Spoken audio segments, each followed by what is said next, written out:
Here is the voice of the working class, Rick Smith.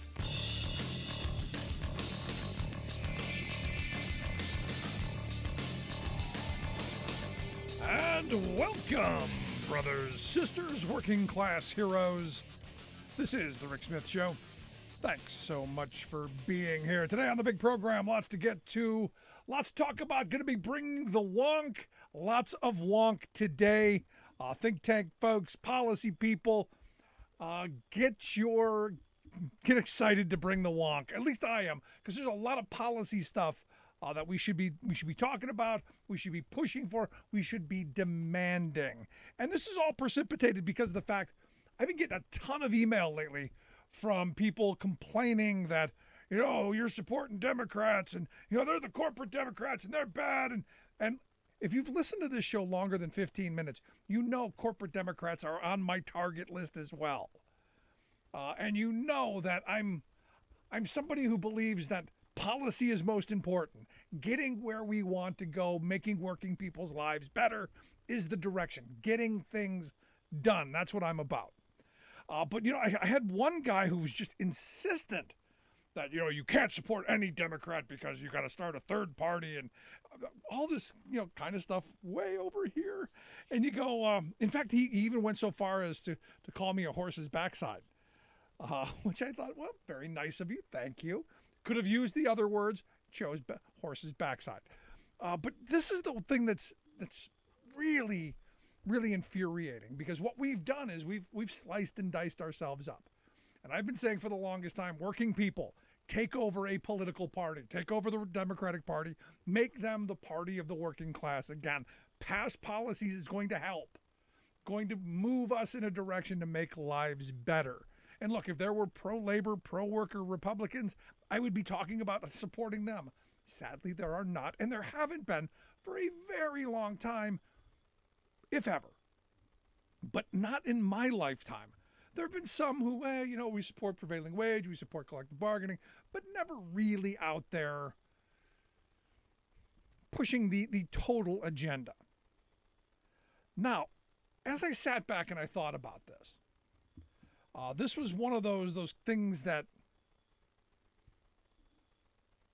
really has grabbed my attention, because the real great con on this country by the Republican Party has been that, well, they care.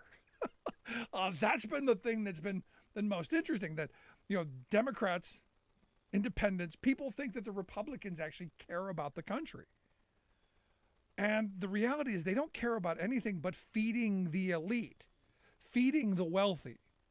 And then this frame that the war between, capital and labor, no longer exists. That there's no such thing as class war. And if you engage in class war, you're dividing us. And you go, no, the war between capital and labor, very, very much alive. And it's in their rhetoric. Country first, let's make America great again, make America great again. Because Reagan and Trump both use that one. Believe in America. All while their policies are helping move business out of the country, move opportunity out of the country, and morning again in America without any manufacturing. And what got into my head today, aside from the emails, is my wife came to me this morning and she's reading this book on Alex Trebek, his autobiography. And in the one part that she brings me, it's about his position on politics, and that he was an independent. He said he voted for the best candidate who he thought would do the best job, and that he had listeners on all sides of the spectrum accusing him of being the other side. So immediately, if I don't like you, or if I don't like what you've said, immediately you're the enemy. And this kind of division is a bad thing in this country. But one of the things that she brought me that I found interesting about Trebek talking about is the idea that when people come with a certain level of certainty, that this is what we need, this is absolutely it, we can do nothing else, this has to fix it, that he would be 100% skeptical. And it's that certainty that gets you away from trying other things. And I've always tried to be in the world of, I pick a destination. For instance, I want people to have health care. Everyone, if you get sick, you get injured, You're in a moment of need. You should get care. I'm willing to try anything to get us to that point. I am a supporter of Medicare for all, but it's not the only tool in the bag. There are other ways. I was not a huge supporter of the Affordable Care Act, but it's moving us in that direction. And now we find the most people, I guess, ever have signed up, from its passage till now. It's actually getting people care. It's a good thing. For me, it's about the destination. If we went to a Medicare for all kind of system, a national system, I'm not against having a conversation of being a public system or a private system. Now, my inclination is to be very skeptical of anything privatized because, of course, we've got to put profit into that. Same thing with education. I was not against charter schools, all in favor of charter schools at one point. It's what they've turned into. It's what they've morphed into with little profit centers for people to steal tax dollars from education, virtually stripping money out of classrooms to put in the investor class pocket. I have a problem with that. So I'm not against using the tools that are there. Someone said to me, it's kind of like, if you're sitting on the side of the road with a flat tire, but you believe that tire irons are fascist and you're not using them, then you're just sitting on the side of the road. I'm of the mindset of whatever tools we've got to help get to where we need to be it on the education front, the healthcare front, the infrastructure front, whatever that is, I'm willing to try. And this is the difference between a Republican and a Democrat, in my view. Republicans have brought us this kind of certainty. We know what's going to fix the economy. We've already focus group tested it, think tank approved it. We know. You go back to the 1970s, it was all about deregulation. If we just deregulate all these industries, stagflation will come down, we'll get jobs for people, it's going to be great. And what did deregulation do? Well, it lowered wages, destroyed industries, and made rich people richer. They laid the groundwork for the tax policies that were to come, because the 80s were all about what? All about the tax fetish. It was all about we got to cut taxes, cut. And what'd we do? We cut the top marginal tax rate in 1981 from 70% to eventually, during Reagan's term, all the way down to 28%. So those millionaires and folks at the top, making a couple $1 million a year, they pocketed that money. And what happened? Well, they became billionaires. And now we have the largest billionaire class in the history of civilization. We're also $30 trillion in debt. The 90s, what were the 90s all about? Well, the 90s were all about free trade, man. And the free trade era of NAFTA, which was birthed under the Reagan administration, fully negotiated by H.W. Bush and signed by Clinton. That was the consensus of the time. This is how we're gonna expand trade. We're gonna get jobs, and it's gonna be great. It's no longer about saving what we've got. It's about, hey, we're gonna make the pie bigger. So we're gonna have free trade agreements. And what ended up happening? The crazy little guy with the giant ears, one of the few people in politics who was against it at the time, said, you're going to have a giant sucking sound. We're going to lose jobs. And what happened? We did. And what's interesting to me is we go through all this and we're told with certainty that this is what's going to be.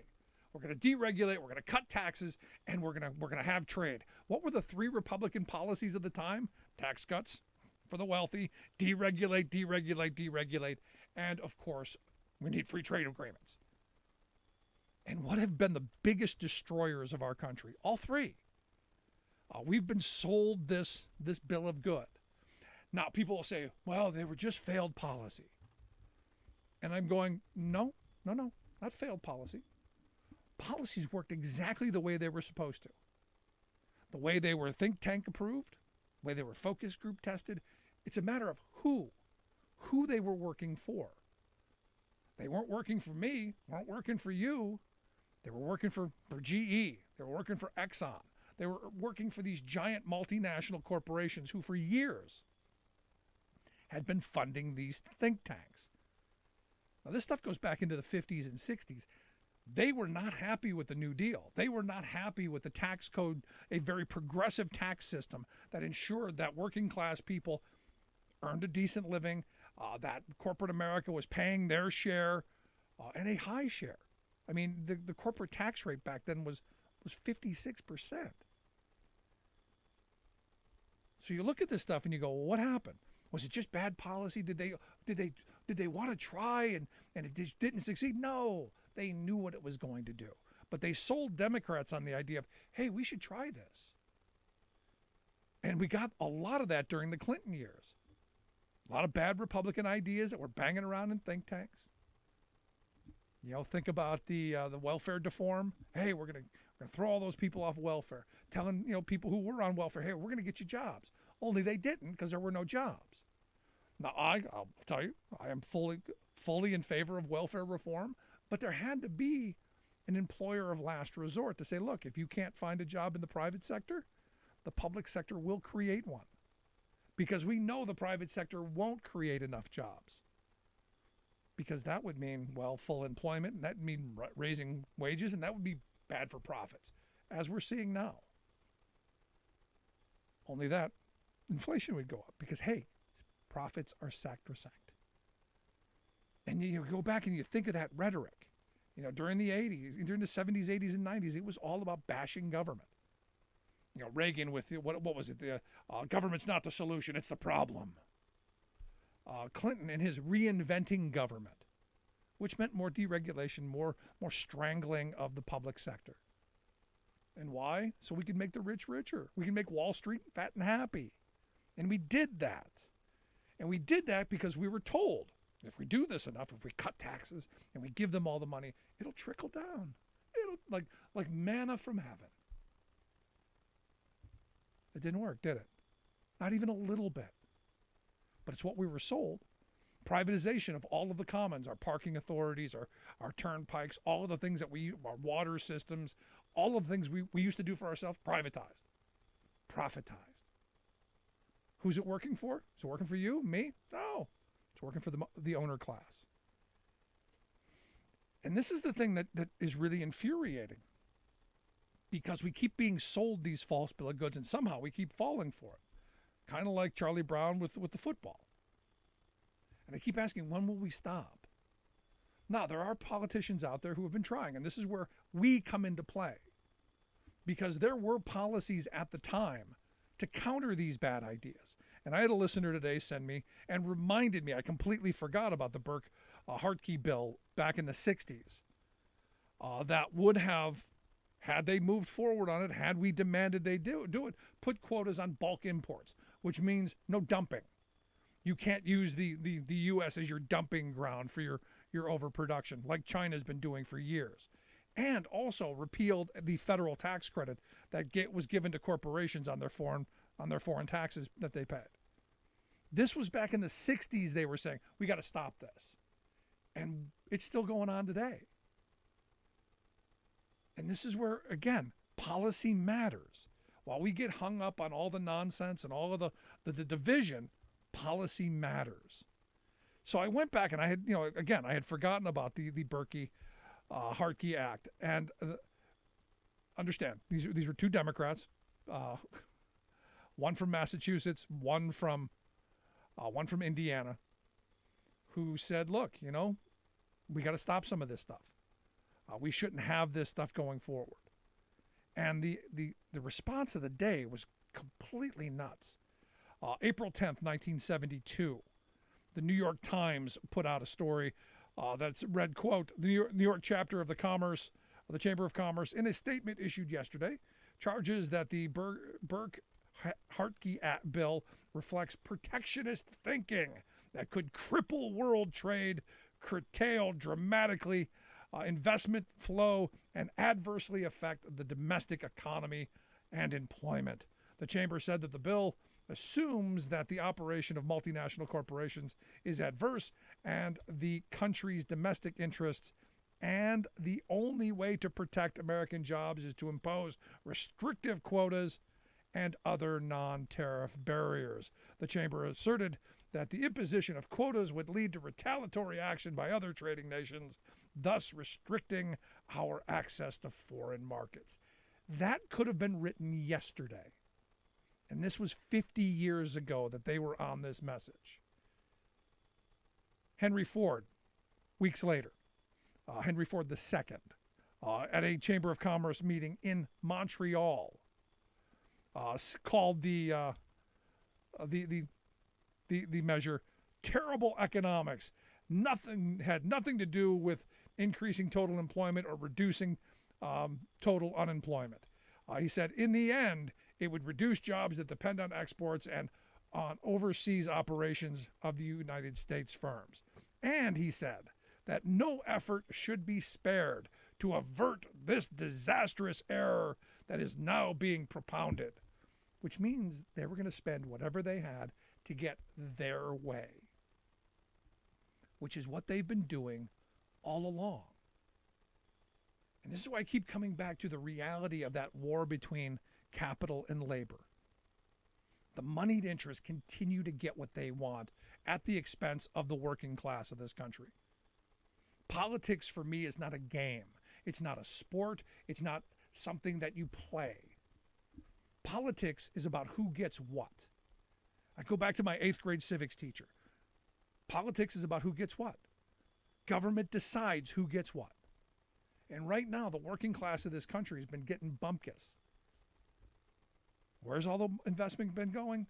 To the wealthy. Every tax cut, we got to take care of them. Every time there's a little step forward, got to take care of them. When the last time they raised the minimum wage, over 12 years ago, the last time they raised the minimum wage, they had to give away billions in sweetener to make corporate America happy.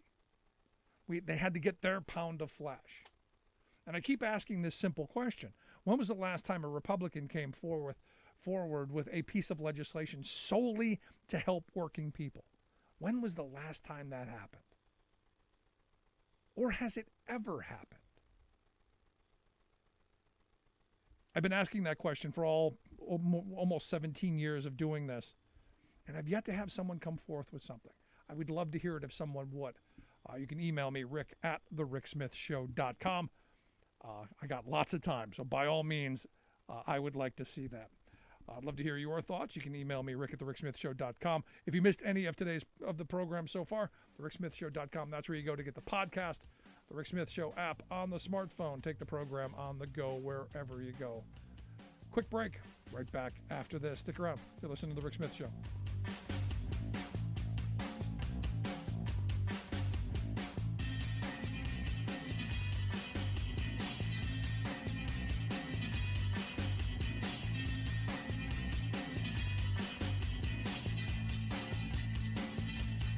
Rick Smith, and this is Labor History in 2. On this day in labor history, the year was 1937.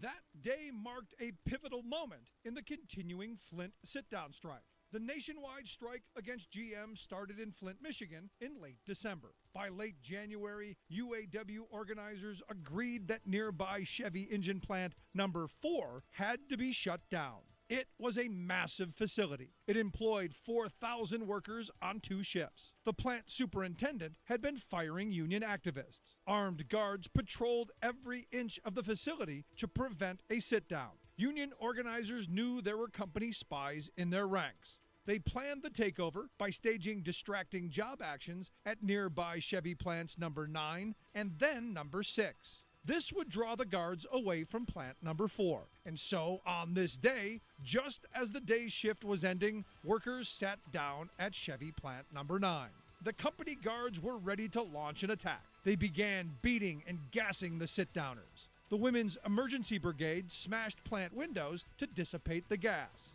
The diversion worked. Guards left Chevy number 4 unattended. Workers then turned off all the machines and barricaded themselves in.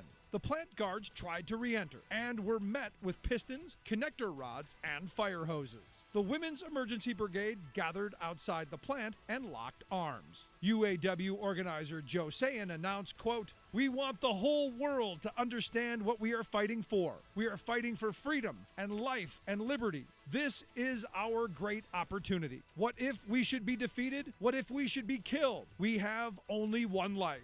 That's all we can lose, and we might as well die like heroes than like slaves." For more information, go to laborhistoryin2.com, like us on Facebook, follow us on Twitter @laborhistoryin2. Welcome back to the Rick Smith Show. Now, here is Rick Smith.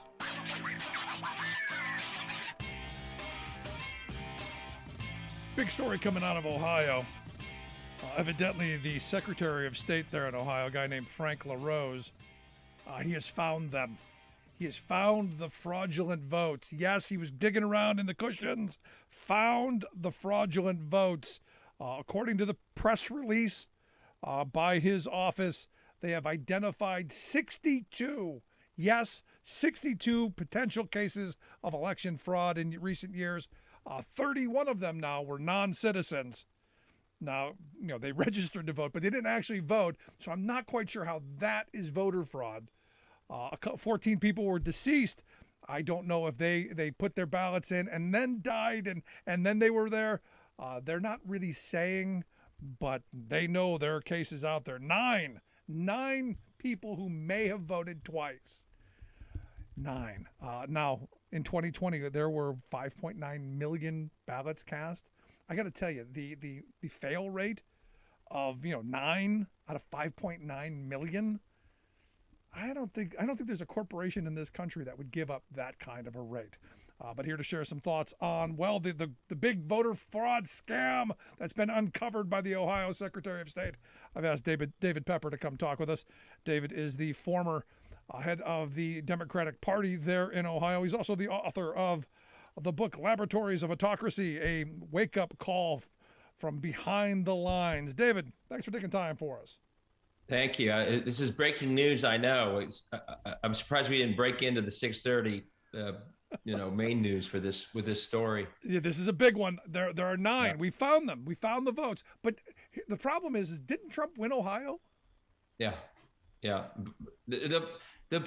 the way, my guess is we should follow the cases, because my guess is when push comes to shove, some of these will be people who voted early, weren't sure if their vote, this has happened in the past, weren't sure if their vote counted, might have forgotten, showed up, voted provisionally, which you can't do. But certainly, people sometimes do that. Out of the millions, 9 may do that. So my guess is when you start to see the cases brought forward, if they come forward, that some of these will also be people who did something they shouldn't have done, but it was unintentional, or they weren't, remember the mail was all screwed up. So They didn't know if they got there. So it really is absurd. And I was thinking about that when I saw this story today.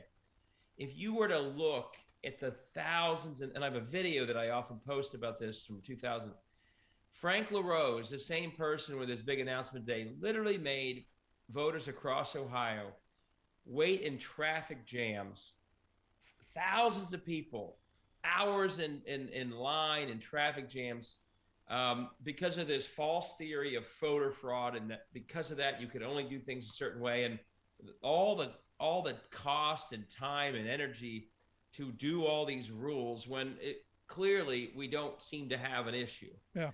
Now he's going to say, well, that's because we do such a good job. No, he is in the end chasing off more voters through all the steps and hoops and waiting and lines and driving than those 30 or whatever it ultimately will be that aren't voting, because he's made it so damn difficult to actually exercise this right. So that's the frustrating part, all kidding aside. But isn't that the point?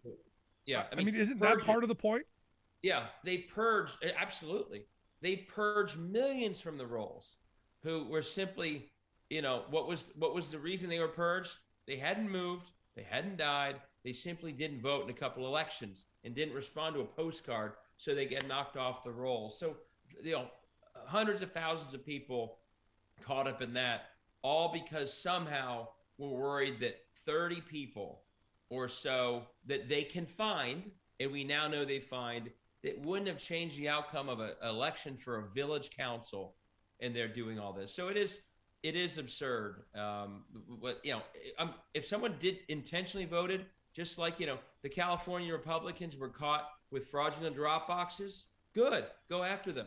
If someone really meant to do something wrong here, go after them. But clearly you can do it this way without all the suppression we're seeing in this state and so many others. Yeah. And the other side of this is Ohio is one of the older states in the country. it could be someone with Alzheimer's put in a mail-in ballot and then forgot and went to vote. There are a bunch of those reasons. I mean, for me, and I'm glad that this guy's doing this. For me, I look at this and I go, more than 5.9 million people voted.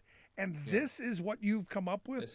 This is what you've spent millions of tax dollars on. This is it. I feel a lot better about our system. Yeah. No, it really is telling. And like I said, I don't have time to do it myself, but someone should follow the individual cases. My guess is there will be some cases in there that aren't going to strike most Americans as some big crime. It was someone who the mail was delayed. They didn't know they got it in. They shouldn't have done it. They thought, well, I'll just go vote. Who knows? We'll see when we get to it. But my guess is there are cases like that. Yeah, we had two where I'm at in Pennsylvania, both Republicans who they actually wanted to go cast 2 votes. They were honest about it, at least on that.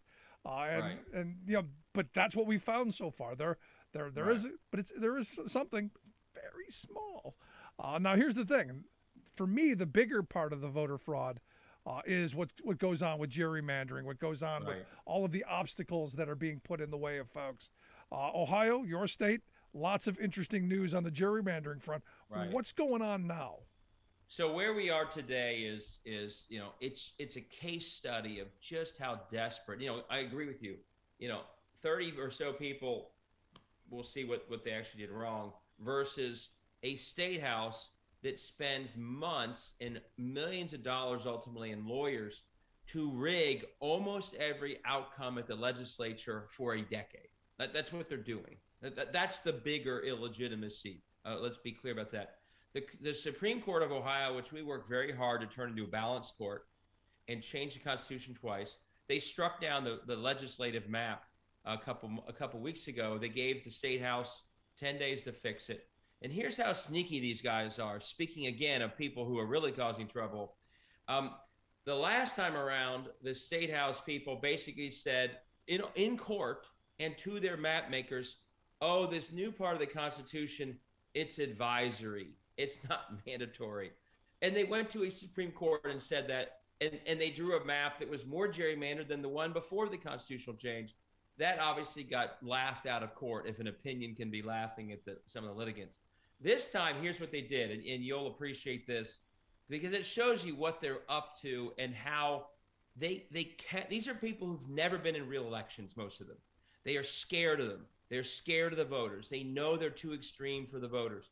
So they'll do anything to cling to this rigged system. So here's what they do now that they've been called out. They draw a map that they claim, I'll just give you the specifics, is 57-42 Republican Democrat. Now, the court said it should be 54-45. They couldn't even get to that. But they said, Your Honors, we hear you. We're going to do 57-42. But here's the trick in their rigged map.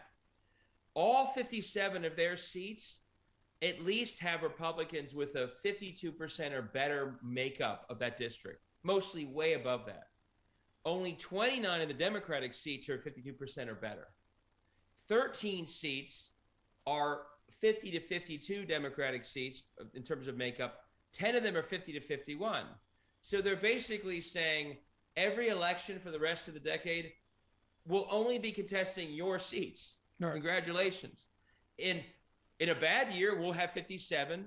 In a good year, we get 70. That's our fair map for you. Congratulations, Democrats. I mean, that's it. Every columnist called them out. It's a joke. I hope the Supreme Court sees through and strikes it down. I think we'll learn that in the coming days. But even when there's trying to pretend, okay, 57-42, a sixth grader could figure out, wait, you mean you only get to, so you get to take 13 shots at our goal and we don't get to take any at yours every election? That's not a democracy. That's what they're trying to get away with. And I think we probably talked about this before. Another level of how just crazy this is getting is, once again, one of the 7 Supreme Court justices who refuses to recuse himself from the case is the son of the sitting governor who is signing all this stuff. The law in Ohio and across the country is very clear. You can't be the son of a defendant in any court, anywhere. But with this on the line, they're so desperate that he insists that he gets to rule on this case. And so it's just one of the reminder of just how sort of illegitimate all this has gotten. So and if he is part of a majority that upholds the map, we talk about a tainted decision, and that's what he's doing. Yeah, and not good. And all the while, we've got the former guy running around saying that the election was rigged in 2020, that the Democrats are stealing elections, when there's very real proof of just the opposite. And it goes back to something, my grandfather always said, if someone's telling you, you shouldn't be doing something, they're probably doing it, which is what they're doing. I've learned, maybe I learned slowly over the course of my life, but the thing I have learned more than anything in the last 10 years is, and Trump is the best example, projection. People are always projecting. And I didn't, it took me a while to figure it out. But every time someone in politics, people throw elbows. Whenever there was some accusation towards me that I was out of the blue, and I think, how'd they even think of that? Where'd that even come from? It always turned out later, it's what they were doing. And they assume you must be too. And you'd say, I didn't even think of that crazy thing. Projection, and so much of Trump is projection. So much of all this stuff is projection. And half the reason we should know what Trump's up to is if we take a close listen to what he's accusing us of, somewhere he's doing that. And I think that's sort of one of my take-home lessons of life, especially in the last 10 years of politics, is that one. No, I've been saying that all along. Just listen to him, because he doesn't have a filter. It goes in his ear and right out of his mouth. You're listening to the Rick Smith Show here with David Pepper, former head of the Ohio Democratic Party, also author of the book Laboratories of Autocracy, a wake-up call from behind the lines. We'll get links out on social media how you can take a look at that. If you missed any part, if you're just joining us, missed any part of the interview, grab the podcast at thericksmithshow.com. Share it with your friends. Now, David, I'm looking at across the country, all these voter suppression bills, 19 states, 34 pieces of legislation. You look at the stuff that's going on down in Georgia. You look at the stuff going on across the country. It looks like a bad year for Democrats. It looks like even before a ballot is cast, the game's being rigged. Yeah, it's tough. I mean, it really is. And we should call it out for what it is. We should continue to demand that the U.S. Senate do their job. They took an oath to protect democracy in states. It's part of the Constitution, and they can't shirk that oath. But I also think we simply cannot, and I agree that it looks tough, we cannot accept that we're just going to sort of lie down over the next 9 months and let it happen. And this is true of the congressional, the Senate, as well as the state house races, and that's sort of the point of my book. Don't overlook that, and the other side knows this. Our democracy is shaped through these state houses. The reason for them, rigging their own state houses is step one before the congressional rig. Because more important to them long-term is these state houses control so much of democracy. They pass all the voter suppression laws you're talking about. The only way they can sustain those attacks is if they themselves have no accountability on election day. So step one in rigging elections is their own skin by rigging their own districts, and then they do Congress also after the fact. And I just would call on folks, there are things that I wish were being done better. The big picture economy is good, but it's not getting to enough people. We've got to make that happen. But we have on the line this November is democracy itself and all that comes from it, including the tangible benefits economically that come from a broad democracy. A weak democracy or a suppressed democracy is what allows trickle-down economics to be in place. In a normal, robust democracy, the outcomes of trickle-down economics would never be voted for. They suppress democracy to push for a tax on unions that are unpopular, privatization of public schooling to for-profit charter school scams. Those things only survive in a world of weak democracy or non-democracy.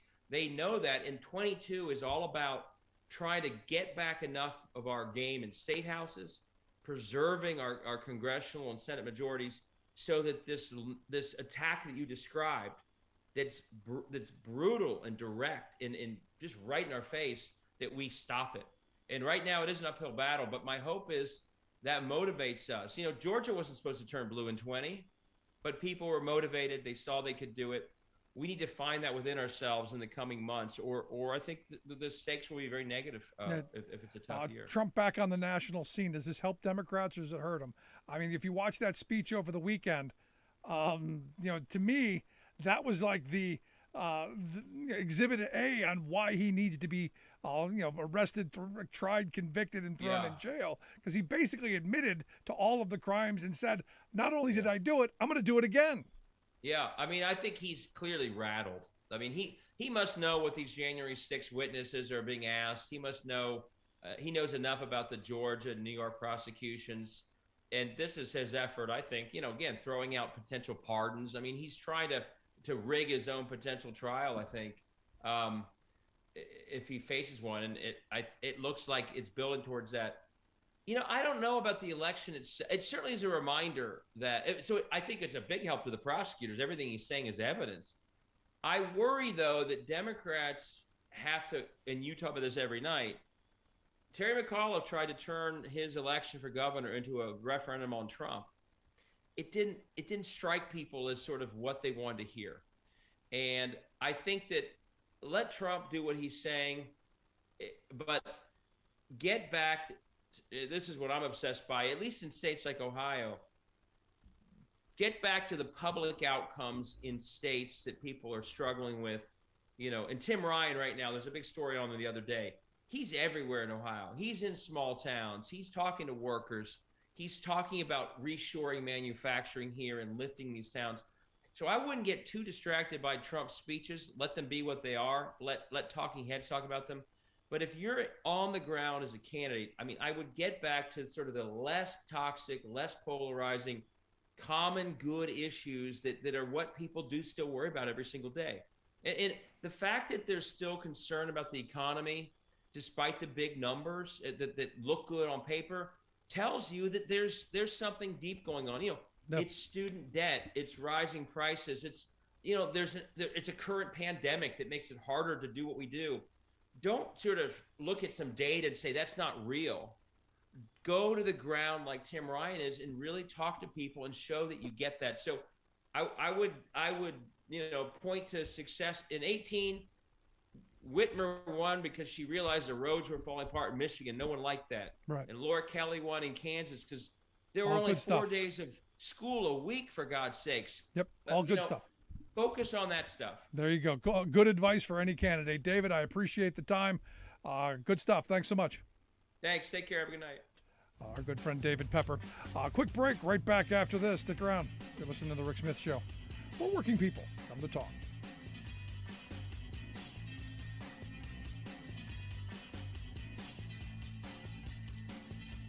I'm Rick Smith, and this is Labor History in 2. This day in labor history, the year was 1960. That was the day that 4 black freshman students from the Agricultural and Technical College of North Carolina sat down to make a stand for justice. Ezell Blair Jr., Franklin McCain, Joseph McNeil, and David Richmond visited a whites-only lunch counter at the Woolworth store in Greensboro, North Carolina. They were determined to challenge the racial discrimination of the Jim Crow South. They had planned their actions ahead of time, arranging for media coverage. The A&T 4 took their seats at the counter, ordering coffee and a slice of cherry pie. Soon, police arrived to eject the 4 black patrons. They refused to give up their seats. They stayed until the counter closed, returning the next day with more supporters. The sit-in had been a successful strategy of the U.S. labor movement in the 1930s. It was a powerful tactic to build solidarity, garner public attention, and bring about change. Members of the Congress of Racial Equality had also used the sit-in during their organizing for civil rights in the 1940s. The Greensboro action sparked an unprecedented wave of sit-ins for civil rights. Mass mobilizations for sit-ins swept the South. That year, thousands of black students participated in sit-ins or marched in support of the actions. These black students faced insults, violence, and 1,500 were arrested. Their actions brought national attention to Southern segregation and helped to set in motion the passage of the Civil Rights Act of 1964. In 2010, the AFL-CIO held a 50th anniversary commemoration with the 3 living participants of the Greensboro sit-in. AFL-CIO Executive Executive Vice President Arlene Holt-Baker told the men, "We thank you for the vision, the faith, for being crazy enough to believe you could change America and make it better for us."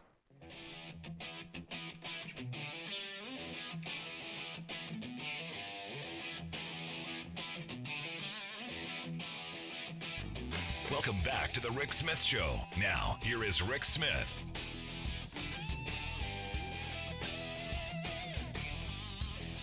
So interesting story over at NBC News. They're looking at FBI Director Christopher Wray's statements. He gave a speech on Monday at the Reagan Library about China and about the concerns in his view.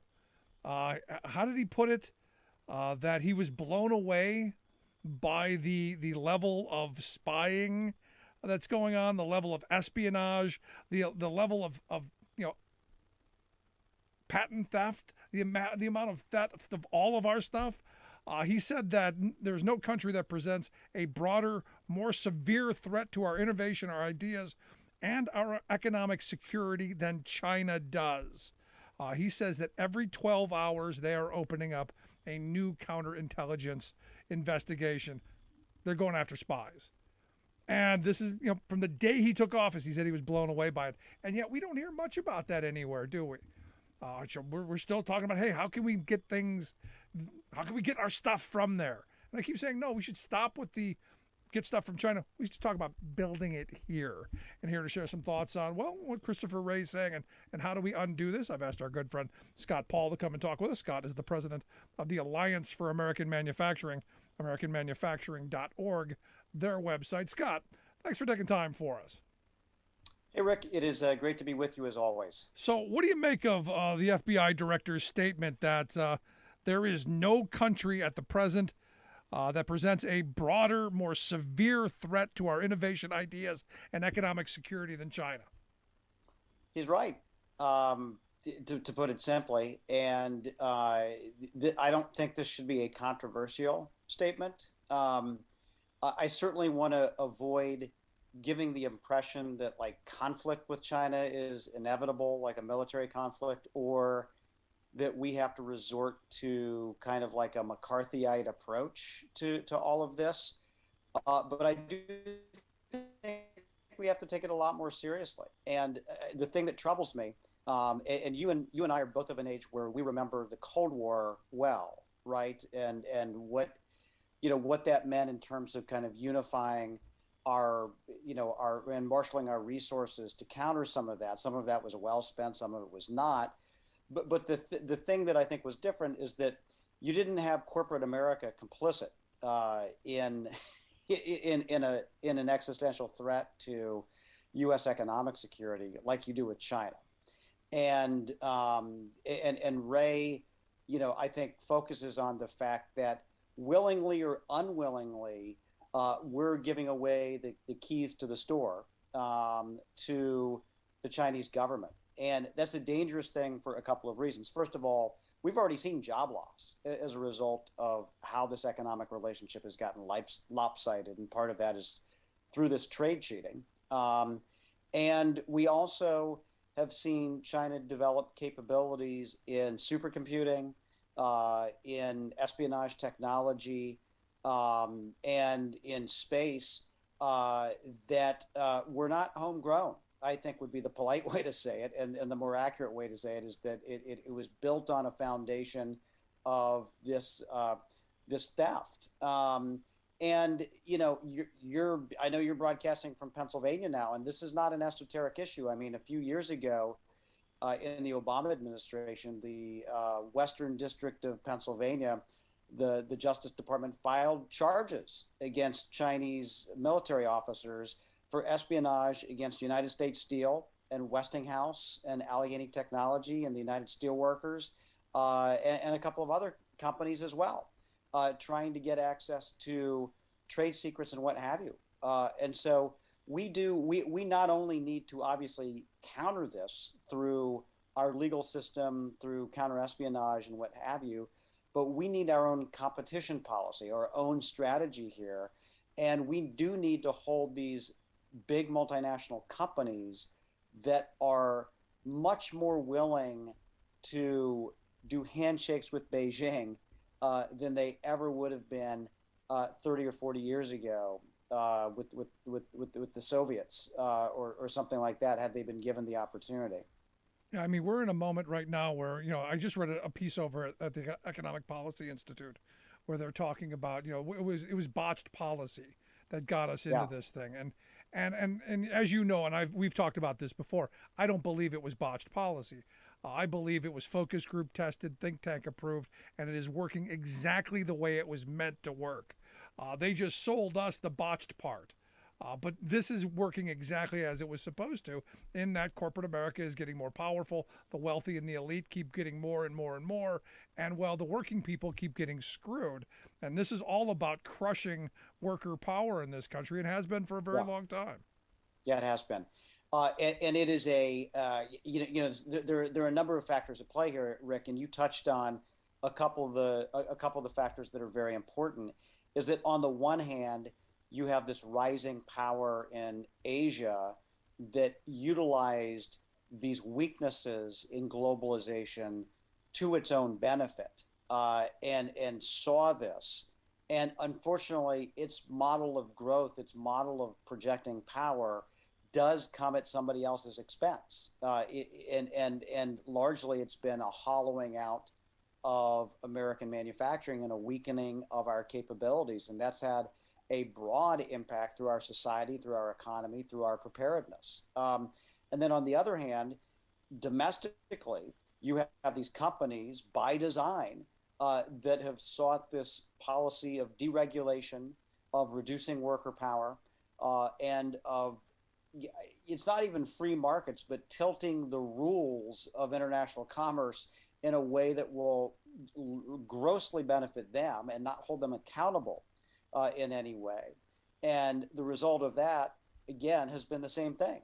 It's been a hollowing out of our industrial base, a weakening of our security posture, and it's had a societal and a political impact in the United States. So the question is, what do we do about it? And I think that's the argument that this economic policy report makes, and that we have been making, is that there is something that we can do about it. This is not inevitable. This is not inevitable. And if we have our own strategy, both internally to get our own house in order, and also through our international economic policy to have a set of rules that empowers workers rather than pursuing a race to the bottom, we can do better things in the future. We've lost a lot of capacity, and we're not going to be able to turn it around. Not even in Biden's presidency are we going to be able to turn this around. But at least we can start turning it around, and we can make that progress. And you see what's possible. Yep. I mean, you have semiconductor factories that are saying, we're going to build in the United States. In Ohio, I would have, if you would have asked me 10 years ago if that was possible, I would have said, I hope so. But I don't think I would have made a bet on it. And I'm a pretty hopeful person when it comes to American manufacturing. So things are possible here, I think, with the right policy, with the right intent. You listen to The Rick Smith Show. We are here with Scott Paul. Scott's the president of the Alliance for American Manufacturing, AmericanManufacturing.org, their website. If you're just joining us, make sure you get the podcast so you don't miss anything. Share it with your friends. Take it on the go wherever you go. Now, right now, as we're talking, Scott, there's this American Competes bill that's banging around in Congress that will do something to help us maybe compete. I'm a little more of the urgent mindset that this should be a national security issue. We should be basically on full, pre-World War II kind of, rebuild manufacturing footing. But that's just me. What do you think of this America Competes bill? Yeah, I think it's an important step forward. And taken alone, it would have a limited but positive impact. But when you combine it, Rick, with some of these other things that have been set in motion, I think it's very important and as part of an overall strategy.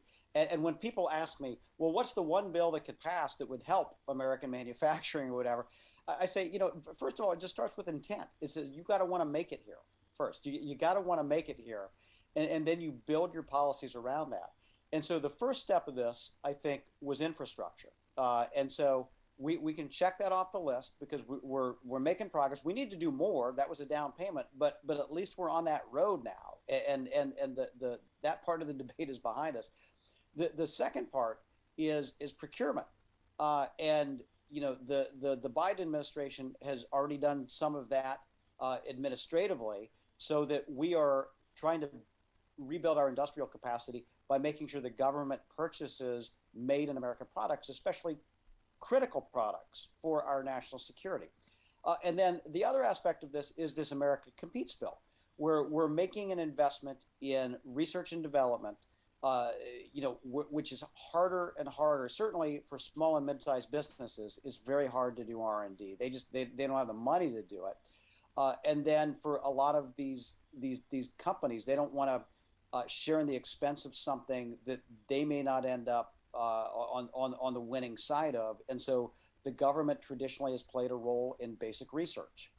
And so this would help spur some of that. And at the same time, and I think this is very important, it would sharpen some of the trade enforcement tools that we have now. And this is looking at both the investments that American companies are making overseas in countries like China, which could be restricted in a major way and I think significantly, and I think that would be a big development. And also in terms of the tools that we have to combat Chinese imports coming in. We've seen, the Congress and the Biden administration take action with respect to forced labor from Uyghurs, but we can do more than that.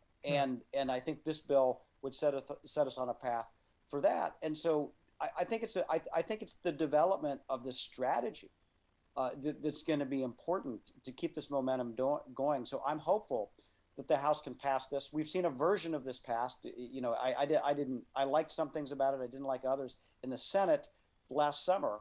And so this still has a long way to go, but I'm hopeful that we can rally around this and get it across the finish line. And get something done, because we're in a moment where we need it. Because I think if the pandemic has shown us anything, is how dependent we are on China and others around, mostly China. I'm going to go with mostly China. Yeah, and how weak we are in this moment. And, I don't know if you saw Trump's spiel over the weekend, on the 89th anniversary of Hitler's rise to power. He decides to go to Texas and say basically, he tried to overthrow the election. They'll do it again. But he talked about empty shelves and how the economy was terrible and how all this inflation was going on. And it really, you brought up, the bread lines. It really started making me think about, the former Soviet Union and how weak it was. And I start looking at us kind of in that vein, going, how dependent are we that we've got empty shelves, that we're dependent on the shipping stuff coming in? You got this giant traffic jam trying to get into LA, and we can't get everything that we're used to. And I don't know that we're a country that's ready for this fight. I sadly believe we're going to lose this. Yeah. Well, I hate to say, to give one of these, political slogans, but, never bet against America has been a reasonably good proposition over the years. No, I'm with you on that. But I tell you what, I think that I hope this is the wake-up call. I'm not persuaded that this has been the wake-up call. And by the way, Trump was claiming that these empty shelves are just a product of the Biden administration, forgetting that in the early days of the pandemic, he was the president, and it was even worse. And there were empty shelves. So I don't know what this is not a partisan thing. And we do have to do a better job of this, because we do have these extraordinary weaknesses. But again, bringing some of that semiconductor production back will make us less vulnerable. But for every semiconductor, there are 10, 15 other products that I could name where we still have this vulnerability, where we still have this weakness. We're still way too dependent on China and other countries for N95 masks and PPE and testing kits and all this other stuff. And we shouldn't be. We should not be. And so we've got to keep full steam ahead. And so the problem with the American Competes thing, if the House, the Senate says, okay, we've done this, let's check this off the list, let's move on to the next issue, that's the wrong thing. Again, we got to keep this momentum going to make a real and lasting change. It cannot be a one-off. Yeah. See, my concern is that the Chinese government decides, you know what, we're going to make the Americans pay. We're going to start cutting off investment. We're going to start, pulling back things, and really causing some actual pain that I don't know as a country that we are prepared to understand how to deal with and are willing to deal with. Yeah. Well, we're not accustomed to it, and in part it's because we have been entirely too reliant on this system of globalization to work perfectly. No, and I'm glad you said that. I'm glad you said that, because I had a conversation with a guy over the weekend who said that, the reality is Americans aren't used to suffering. Americans aren't used to struggle. They don't know what struggle and suffer is. Like my grandparents' generation who lived through the Depression and fought World War II. We've been very fortunate that we haven't had to lead those lives, but you know what? They may be coming. Yeah. Yeah, it's a hard lesson, and the idea that you can have it all and take it for granted, I think is a very, very misguided approach. But it's something that we've been led to believe for a long time. We can't take it for granted. We have to have intent, and yes, there will be bumps in the road. There is no doubt about it. But we have to reclaim some of this. It doesn't mean throwing a wall around America, but it does mean getting in the game, getting some of that back, so that we have the capacity to do it here, so that we don't find ourselves in a situation where we're completely screwed when it comes to something that we desperately need. A product or a service at a time, just because we don't have the capacity to do it here. That'd be a huge mistake. Real quick, back to this America Competes bill. When do you see this coming through? How can we help? What should I be doing? Yeah, well, I tell you what, this House bill is something that the AFL-CIO supports. We support, some businesses in the business community support as well. Let's get this across the finish line. This week, I think we can do it. We want to oppose amendments that are going to weaken the trade provisions of this, and then we'll get it on to the next step and see if the House and the Senate can work out their differences. But there you go. You'll call your member of Congress, say this is a good thing, let's get it done. You want to learn more about trade? AmericanManufacturing.org, the website. We'll get links out on social media. Scott, I appreciate you taking some time. Thanks so much, my friend. Of course, Rick. Great to be with you as always. Good stuff. Our good friend Scott Paul, president of the Alliance for American Manufacturing, AmericanManufacturing.org. We'll get links out. Quick break. Right back with your thoughts. 1-866-416-RICK, 1-866-416-7425. This is The Rick Smith Show. We're working people. Come to talk.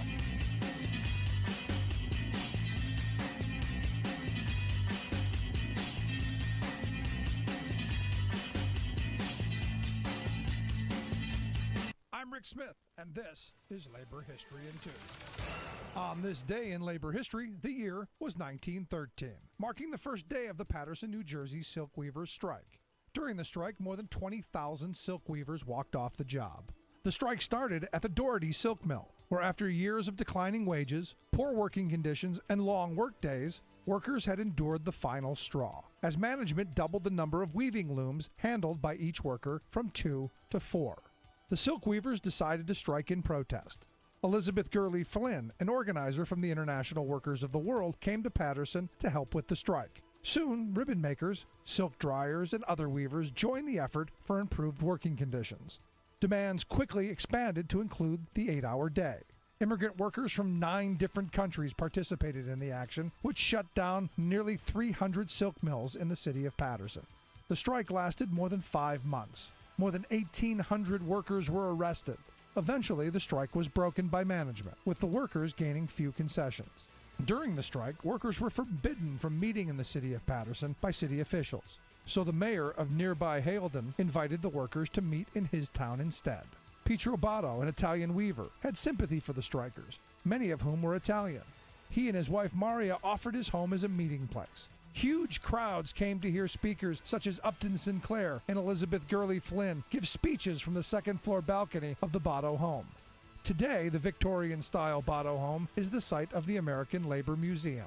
You can visit the museum to learn more about the Paterson Silk Strike and about other important events in American labor history by visiting their website, www.labormuseum.net. Labor History in 2 brought to you by the Illinois Labor History Society and The Rick Smith Show. For more information, go to laborhistoryin2.com, like us on Facebook, and follow us on the Twitters at Labor History in 2.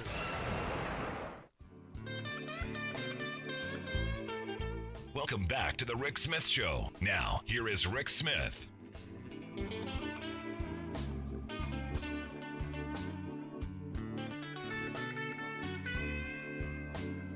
1-866-416-RICK, 1-866-416-7425. You've got a thought, question, comment, something on your mind, something we've talked about, caught your interest, like to hear it. You can also email me, rick@thericksmithshow.com. If you missed any of the program, grab the podcast. For all the folks who have, and thank you, Chicago, Minneapolis, we see you. Good stuff. Also, Los Angeles. Wow, good stuff there. Thanks for downloading the podcast and the responses we've been getting from you guys. All great stuff. Now, Trump is he's backing this guy in Georgia, and I loved the ad that he did. He put out this ad saying that Democrats walk all over Brian Kemp. He was afraid of Stacey the hoax Abrams. Brian Kemp let us down. We can't let it happen again. He goes on to say that David Perdue is an outstanding man. He's tough. He's smart. He has my complete endorsement. And in the middle, they got some guy who goes, he's an outsider. He's an America First conservative outsider. And I'm going, what exactly does that mean? Walk me through the meaning of that. What does that mean? He's an America First conservative outsider, because all those are meant for a reason. The America First part, are you kidding me? This is a guy who voted for bad trade deals. This is a guy who is in the pocket of corporate America. Outsider, are you kidding me? He was a U.S. Senator. He lost to John Ossoff in 2020. How can you be an outsider when you were literally inside? I'm confused at that. And the America First conservative thing. This is the one that blows my mind, because I got to ask, which America? Which America are we talking about? The one that Trump is the upper end there, where the moneyed interests are doing well, or where the crazy people are? Which one? Because in my view, conservative America, both of them are bad. Let's find some mental health treatment there. Now, evidently, the Perdue campaign is spending about $150,000 on this Trump ad. And what's interesting to me, and I'm like, good, keep spending money on TV. It's something Republicans don't do as often. Democrats, on the other hand, wow, can they spend the money on TV? And in huge amounts. And it's one of those things where you just go, how much money are you going to throw down the drain? For instance, in South Carolina in 2020, there was $277 million spent on that Senate race, and almost the majority of it was spent on TV ads. So who got wealthy? Well, Comcast, the big TV companies. We spend so much money on television ads, and I don't think they're overly effective. And my message to Democrats has always been, don't waste your money on TV ads. Don't bother. Take those millions of dollars and put people on the street, knocking on doors, build an infrastructure, be in the community. Be in the community, be part of the community. Talk to people year round, not just in the run up to campaigns. Now, the good thing, I guess, on a certain level, is campaigns seem to start the day after you're elected. At least the fundraising is, which is why I've always been a supporter of publicly financed elections. I think everyone should be given the exact same amount of money. We should ban all contributions. And hey, whoever runs the best campaign wins. Whoever has the best ideas should win. Whoever can get volunteers to come in and do work and go out and knock on doors and have that kind of grassroots feel to it, that's what you should be doing. And I know our system is so broken at this point. that you're going to have all the dark money. And I've been reading articles here that, Democrats have finally figured out how to use the dark money. And I'm going, that's not a good thing. It's not a good thing. But we're spending tons of that money on TV. And, well, this Trump ad, we'll see how this plays out. I got to wonder how much of Trump's endorsement is going to be helpful. In the primaries, it may be. And look, we had Joe Trippi on the program, a Democratic strategist, not too long ago, and he said, look, one of the hopes for Democrats is that Republicans are so extreme that the voters, repel them. That you get Marjorie Taylor Greene and Lauren Boebert and a whole bunch of those other folks like that, Madison Cawthorn, that people just go, you know what? I want no part of it. I want no part of it. Now, I also found it interesting that the Trumpkin evidently has called for a new focus for congressional investigators, and this blows my mind. Evidently, he wants it investigated on why his vice president didn't do what he wanted him to do and reject the Electoral College vote. I'm going, wait a second. You want them to walk me through this because I need the help. Walk me through. You want Congress to go investigate Mike Pence for not breaking the law. When there was nothing to do for him. And he is now, I got to tell you, this is one of these moments where you go, he's now looking to throw somebody under the bus. And that person clearly right now is going to be, for now, is Mike Pence. And I got to tell you, I think I'm okay with that. As the sinking ship goes down, the rat will throw people under the bus, even with the goofy hair. Let's go to the phone lines. Got Alice on line one. Alice, how are you? I'm doing fine. How are you? Living the dream. What's on your mind? Well, I wanted to share with you something that I discovered, or at least it's my thought on where some of these weird ideas that Q and Trump and the rest of the lunatics came up with. I have been researching the family tree, and I'm like going way back. And I was trying to find some information on this ancestress of mine. And anyways, I tried Googling. And they said, it came up, the name of this book by a De Vere. So I thought, okay, I've got De Veres in the family tree. Well, let me tell you, I downloaded this book, and it's called The Dragon Legacy. And it is the nuttiest thing you ever saw in your life. And I swear that's where this Q nonsense and Trump come up with this stuff. Because they're drinking blood and they're fake rulers. And I thought, oh, my God. And then I'm looking at the reviews, and all of these people are going, I'm a conservative, and I wondered where, and I thought, oh, my God, this is it. So I thought I wanted to share that with you. No, that is perfect. Thank you so much, Alice. I appreciate it. Okay, have a good evening. Good stuff. No, I mean, the reality is crazy has always been with us. We've always had the kook crowd. They've always been there. The problem is we've got social media. You've got Facebook where they can now find each other. In the past, everyone knew who they were, and everyone just kind of stayed away from them. But now they've figured out how to find each other. The good thing on a certain level is I think a lot of people are coming around to the reality that they really are out there. And I think it was that, hey, we're going to go to Dealey Plaza and we're going to wait. It kind of reminded me of Linus, in The Great Pumpkin, waiting for the Great Pumpkin to come on Halloween. They went to Dealey Plaza waiting for JFK Jr. to I don't know, come out of the ground, come down from the heavens, just appear.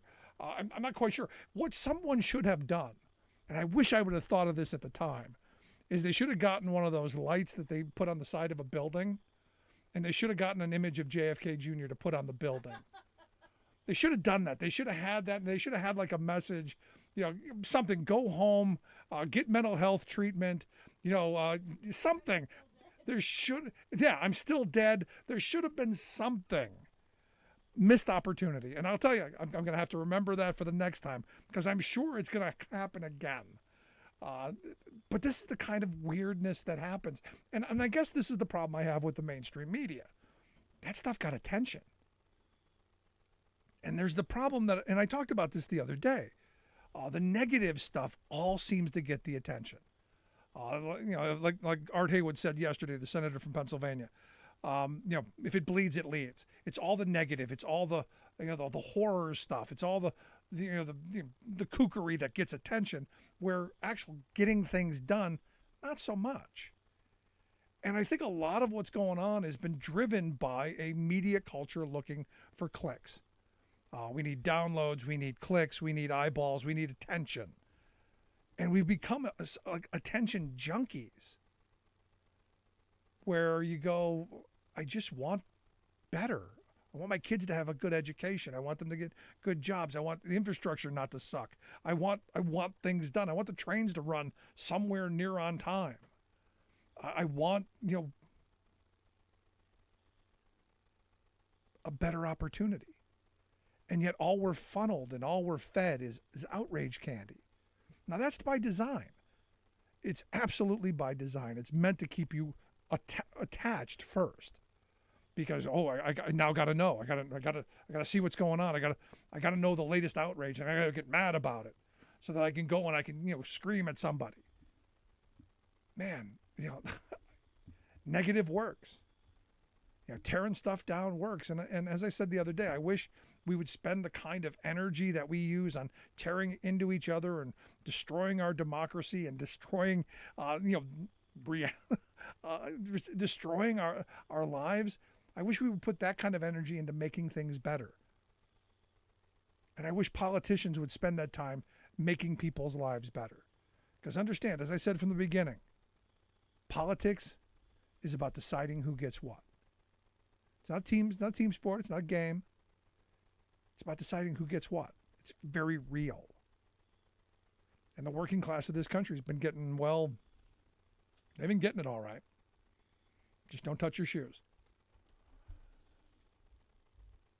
And this is where I come back to, Democrats, get your stuff together. You could be the party of the working class again. And for all the folks who have sent me emails angry at the fact that I keep trying to get the Democrats to get on board, I understand the Republicans they're gone. They're off the beaten path. They're not coming back to anywhere near the sane, rational zone. I have no hope for them. I have some hope for Democrats. I hope that the policies that they want to move help. Problem is, aren't enough of them. And as divided as we are, and as gerrymandered as the divisions are, it's going to be a heavy lift, which means that we've got to reach out to some of the, if they're left, sane, rational Republicans and independents who are going to say, yeah, we need to undo the crazy. Because my fear is this gerrymandering that's going on are making more extreme districts across the country.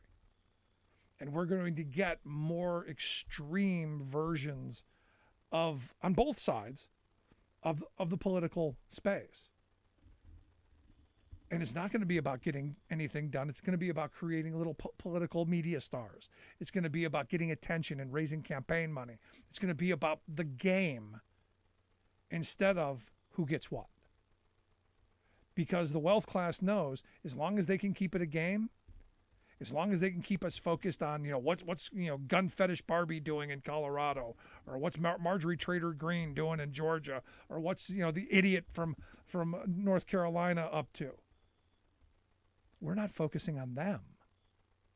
And the status quo benefits them because look, 50 years of moving us in a direction of tearing down capital borders and free trade and deregulation and tax cuts and all of those things have put us in a position where the working class doesn't have the power anymore.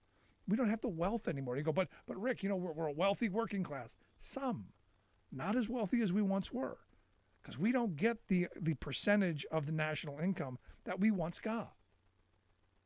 And from a policy position, we want to talk policy, If you really wanted to solve our debts, our deficits, if you really wanted to bring more tax revenue in, you would get people higher incomes. Instead of having, this CEO win and investor, line their pocket system where they pay a lower tax rate than the secretary working for them, there's not the same amount of money coming in. And in the next segment, we're going to talk a little bit about corporate America, and they're running, sprinting away from paying anything in taxes, and the lobbying system that got us there.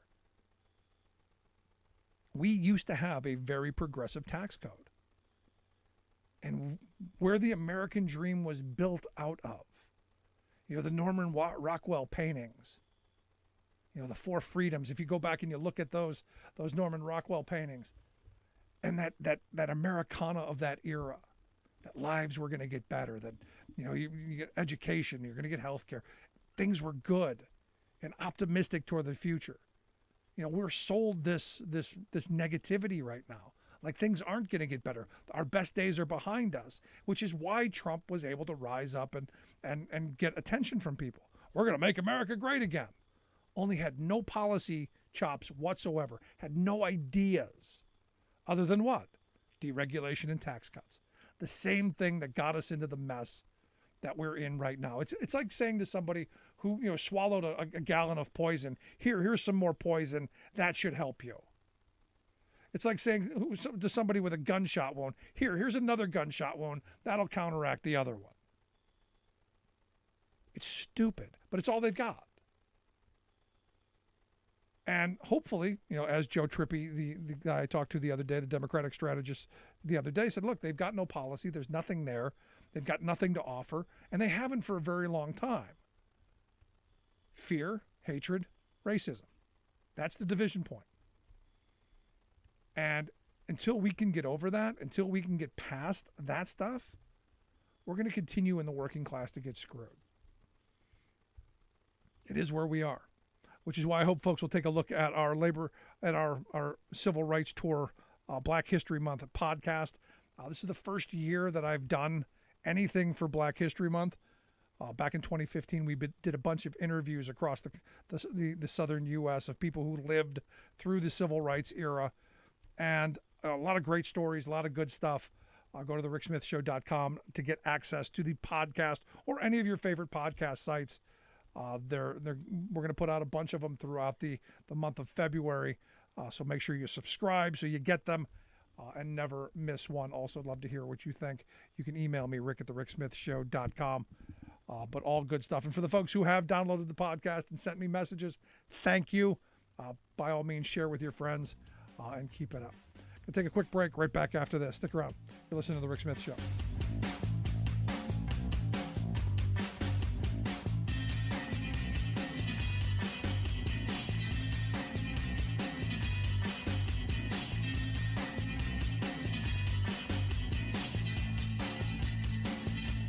I'm Rick Smith, and this is Labor History in 2. On this day in labor history, the year was 1937.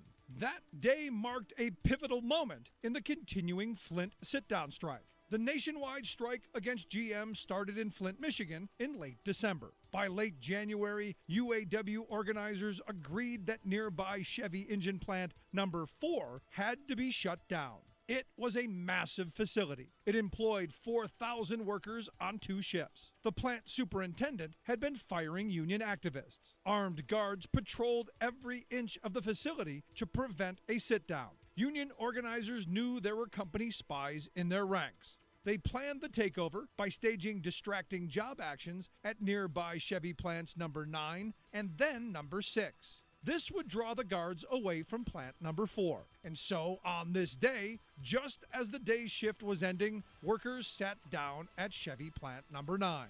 The company guards were ready to launch an attack. They began beating and gassing the sit-downers. The Women's Emergency Brigade smashed plant windows to dissipate the gas. The diversion worked. Guards left Chevy number 4 unattended. Workers then turned off all the machines and barricaded themselves in. The plant guards tried to re-enter and were met with pistons, connector rods, and fire hoses. The Women's Emergency Brigade gathered outside the plant and locked arms. UAW organizer Joe Sayan announced, quote, "We want the whole world to understand what we are fighting for. We are fighting for freedom and life and liberty. This is our great opportunity. What if we should be defeated? What if we should be killed? We have only one life. That's all we can lose, and we might as well die like heroes than like slaves." For more information, go to laborhistoryin2.com, like us on Facebook, follow us on Twitter at laborhistoryin2. Welcome back to the Rick Smith Show. Now, here is Rick Smith.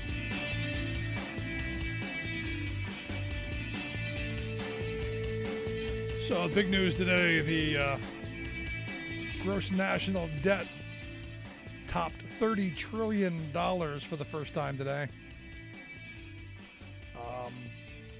And you go, where'd that money go? Well, we gave a lot of it away in tax breaks. The tax cut fetish that came out of the Reagan era, and that, remember, Reagan takes office, top marginal tax rate 70%. During his term, they drop it all the way down to 28%. And then the borrowing spree begins. We start putting everything on the credit card, and the wealthy walk away.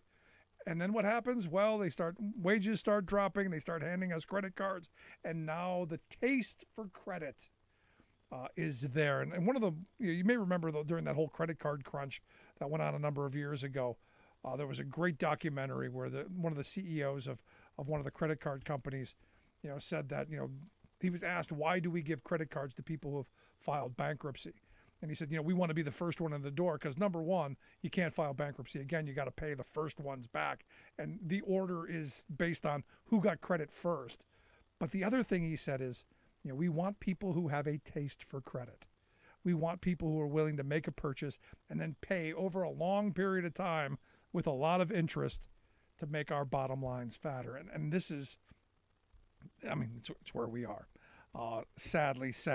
And how we end up with a story like Netflix making enormous profits, paying a paltry amount in tax because, hey, this is how we've set the game up. And here to share some thoughts on the Netflix, on, our tax system as a whole, I've asked Matthew Gardner to come talk with us. Matthew's a senior fellow at the Institute on Taxation and Economic Policy. Matthew, thanks for taking time for us. Thanks for having me. So I'm looking at this story you've got here. Am I getting this right? Netflix had $5.3 billion in profit, which I guess, as you point out, is a record, and yet paid just 1.1%. Is that accurate? That's exactly right. This is from a report that Netflix put out very quietly, I guess, last week. Like any publicly traded company, they're required to release estimates each year in their annual reports of their overall financial condition, and they have to say how much they earned in the U.S. and abroad, and how much they paid in taxes, or how much they think they're going to pay in taxes in the U.S. and abroad. And what they said was $5.3 billion in 2021 of income, which is twice as much as they've ever earned before, and just $58 million. So that works out to a 1.1% tax rate. Wow. But, here's the thing, and this is where my mind is going back to what, virtually every Republican I've ever met has thrown out at me. And, corporate America is just taxed too much. In fact, there was a whole movement of people saying, taxed enough already. The T-Twizzlers who were running around in 2010 and, saying corporate America was taxed too much. Is 1.1% too much? Well, what made that argument work for years and years, and what made Congress listen to it finally in 2017, was that on paper we used to have a corporate tax rate of 35%, which sounds like a lot more than 1.1% because it is. The difficulty was that even when we had a tax rate at 35, virtually no one was paying it. We did a series of reports at my organization, ITEP, showing that on average, a lot of companies were paying way less than half that tax rate. A number of them were paying nothing. So what everybody knew in 2017, when it looked like then President Trump was going to push through these corporate changes was that if we were going to cut the corporate tax rate, we needed to get to a place where, where the sticker price meant something, where if the tax rate was 21% or 28%, companies would actually pay it. So you'd get like rate cuts, but base broadening as well, making it so that we're taxing 100% of income. But as we now know, President Trump and Republicans in Congress were a lot more interested in doing the easy part, cutting the corporate tax rate, and weren't at all interested in broadening the corporate tax base by getting rid of all the loopholes that let companies reduce the rates. And so here we are with a much lower tax rate, 21% now for the last 4 years instead of 35%. And companies like Netflix are still in a position where the tax system just can't put a glove on them. It's and I think it's important to note. We were talking about 2021 last year. This is no fluke for Netflix. There have now been 4 years in which Netflix has reported their profits and their tax since the Trump tax cuts took effect. In every single one of those 4 years, Netflix has been hugely profitable and has paid a tax rate of either 1% or 0%. So this is a consistent result, and it's something that is clearly in part attributable to the poorly designed tax cuts that got enacted in 2017. Yeah, but I thought we were told, wasn't there supposed to be some kind of minimum? Wasn't this supposed to bring more tax revenue in from corporations because we were the taxed the most of everybody, but more people would? Wasn't that kind of an argument they were throwing out there? That was part of the argument made about the international element of the Trump tax cuts. Is that because on paper our tax rate was higher than some other OECD nations, some other competitor nations. If we just cut the rate, a lot of money would come back that was being held offshore. And to date, there's no real evidence that there's been a meaningful shift of investment, of corporate investment from abroad back to the U.S. And there's a good reason for that, which, as I said, is that the 35% corporate tax rate that was allegedly so uncompetitive for us from a worldwide perspective, it was always a myth. It was never something that really applied to the big tech companies, the big pharma companies that have controlled through their lobbyists the debate over corporate tax reform. These companies were complaining about a tax they weren't paying. And that seems how this stuff works out, because but I look back to we have this vision of the 1950s being the golden age of the economy and the golden age of America, and we pine for those days, and I often throw back in the top marginal tax rate back then was 92% on the wealthy, and the corporate tax rate was over 50%, and can we go back to those days? Well, I think what we can definitely try to do is go back to those days in one sense. We know that gradually, steadily, for the last quarter century or more, our corporate tax base has gotten hollowed out. Every year, Congress enacts more tax breaks. Every year, they don't get rid of the old ones. They never look back and think, are these tax breaks working? And so we end up with a system that's more loophole than law, where we're collecting consistently less than half of what we ought to be given the tax rates. And it didn't used to be that way. Yeah. So a responsible Congress, a Congress that really took seriously the charge of balancing a budget, a thing we haven't done since 1999, and making sure that our tax system is sufficient to pay for the services we all want to provide, would make a very high priority of restoring our corporate tax by looking for these loopholes, by evaluating every tax break they've enacted in the last half century, asking if it works, and getting rid of it if it doesn't. But that simply has not been a priority for any Congress in the last 20 years, and was the missed opportunity of the 2017 tax changes pushed through by Republican leaders and President Trump. Yeah, you say it's a missed opportunity, and I'm going to push back on that. I don't think there was ever a chance of that happening, because I argue that the tax policies that we have, they weren't botched, they weren't mistakes, they weren't oops, we thought it would work out. No, these were focus group tested, think tank approved. These were planned. These are working perfectly as intended, and we've created the largest billionaire class in history. And yet now we've got poorer workers, but that's okay. They killed two birds with one stone: make the rich richer and the working class poorer. Oh yeah. I think that's exactly right. It was never. No one in the Trump administration ever had a goal. It wasn't on their laundry list to do a responsible, revenue neutral, even a revenue raising corporate tax reform. They just wanted to cut the tax, and they paid lip service to the word reform. But in the end, the word that appears in the title of the bill is tax cut. It's not a tax reform, it's a tax cut. Yeah. It's a missed opportunity in the sense that, for the last 15 years, everyone knew that someday the corporate tax rate was probably going to come down from 35% to something else. And the hope was that it would be done in a sustainable way. Do both things at once. Cut the rate a little bit, sure, but broaden the base to make sure you're not losing any money overall. And, people in the Obama administration were willing to talk about dropping the rate to 28%, coupled with an aggressive plan of loophole closing. That never materialized because Republicans in Congress had no interest in doing it, and many Democrats, sadly, weren't prioritizing it either. No. But they were only going to get one shot at this, and the Trump administration threw that shot away by doing the easy part, cutting the rate, and utterly ignoring the hard part of broadening the base. Yeah, there was never any appetite for the hard part because it's not a part of the plan. They did exactly what they wanted to, and I would doubt that they would see it as a missed opportunity. I think they got exactly what they wanted. You're listening to the Rick Smith Show. We're with Matthew Gardner. He's a senior fellow at the Institute on Taxation and Economic Policy. Their website, itep.org, itep.org. We'll get links out on social media how you can check that, the work out that they do.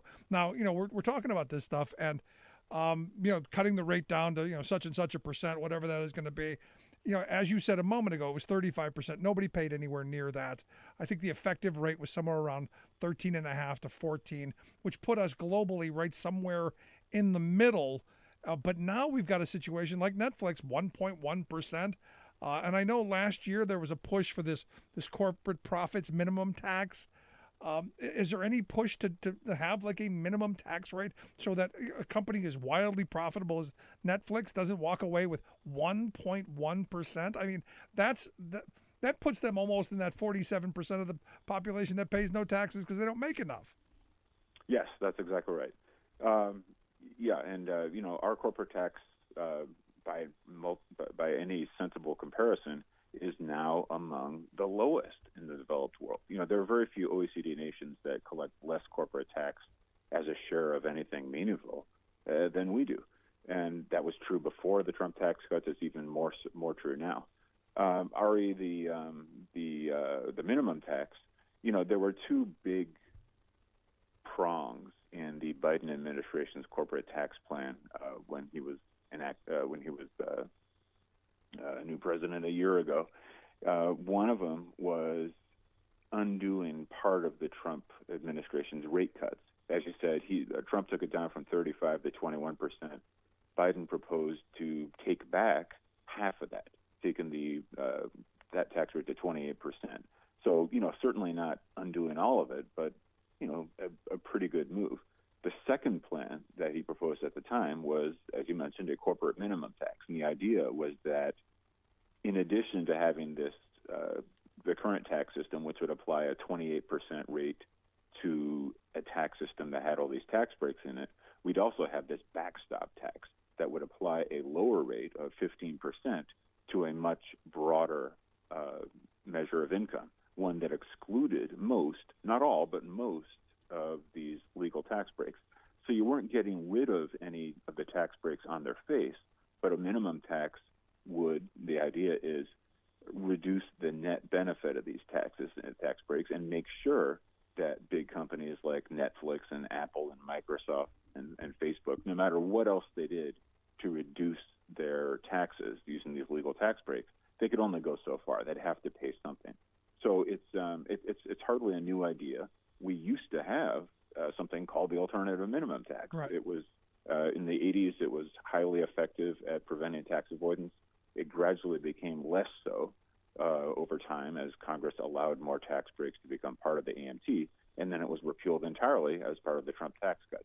So the corporate tax system has been, operating without a net, so to speak, for the last couple of years.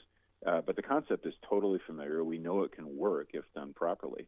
And now that two senators have basically put a halt, two Democratic senators, I should add, have put a halt in the short run to the talk of increasing the corporate tax rate, everyone's gravitating more towards this minimum tax. And that's I think why it's a really good time that good thing you're talking about this now. Netflix is the first big indicator of the year. It's the beginning of the filing season. A bunch more companies are going to drop their annual financial reports in the next few weeks. We're going to have a real sense of whether companies are continuing to pay nothing. And the Netflix finding alone tells you that there is a very good reason to prioritize bringing back this minimum tax idea as part of whatever version of Build Back Better Congress starts looking at next. We really need a more sustainable corporate tax. When it's this easy for a company with profits this huge, to basically zero out their income tax, that's a sign we have to do something and do something fast.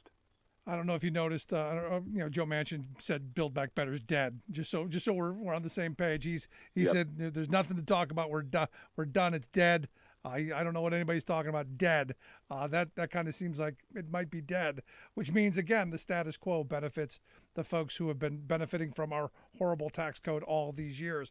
Now you guys did a report back, I guess a year ago, that looked at between 2018 and 2022 and found that 73 of the biggest corporations in this country paid, just 5.3% tax, which every working person in this country above a certain level pays at least that much, if not double that. There's something wrong with that system.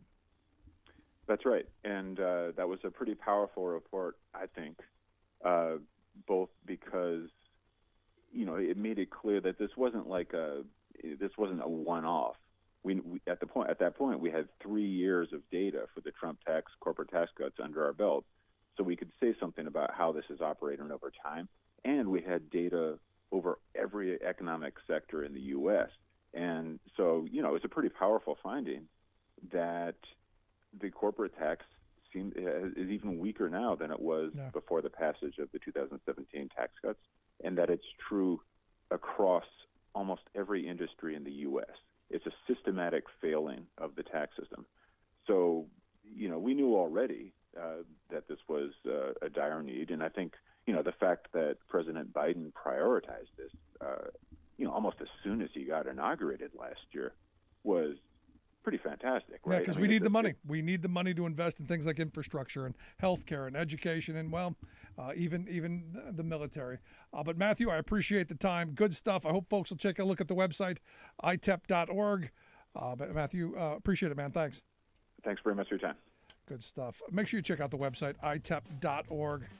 Quick break, right back. Stick around. You're listening to The Rick Smith Show.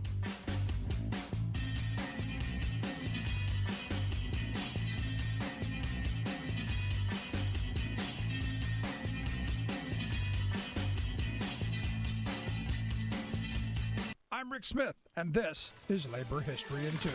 On this day in labor history, the year was 1960. That was the day that 4 black freshman students from the Agricultural and Technical College of North Carolina sat down to make a stand for justice. Ezell Blair Jr., Franklin McCain, Joseph McNeil, and David Richmond visited a whites-only lunch counter at the Woolworth store in Greensboro, North Carolina. They were determined to challenge the racial discrimination of the Jim Crow South. They had planned their actions ahead of time, arranging for media coverage. The A&T 4 took their seats at the counter, ordering coffee and a slice of cherry pie. Soon, police arrived to eject the 4 black patrons. They refused to give up their seats. They stayed until the counter closed, returning the next day with more supporters. The sit-in had been a successful strategy of the U.S. labor movement in the 1930s. It was a powerful tactic to build solidarity, garner public attention, and bring about change.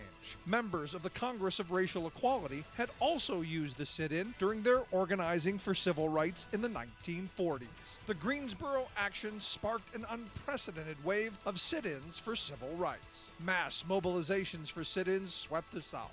That year, thousands of black students participated in sit-ins or marched in support of the actions. These black students faced insults, violence, and 1,500 were arrested. Their actions brought national attention to Southern segregation and helped to set in motion the passage of the Civil Rights Act of 1964. In 2010, the AFL-CIO held a 50th anniversary commemoration with the 3 living participants of the Greensboro sit-in. AFL-CIO Executive Vice President Arlene Holt-Baker told the men, "We thank you for the vision, the faith, for being crazy enough to believe you could change America and make it better for us." Welcome back to the Rick Smith Show. Now, here is Rick Smith.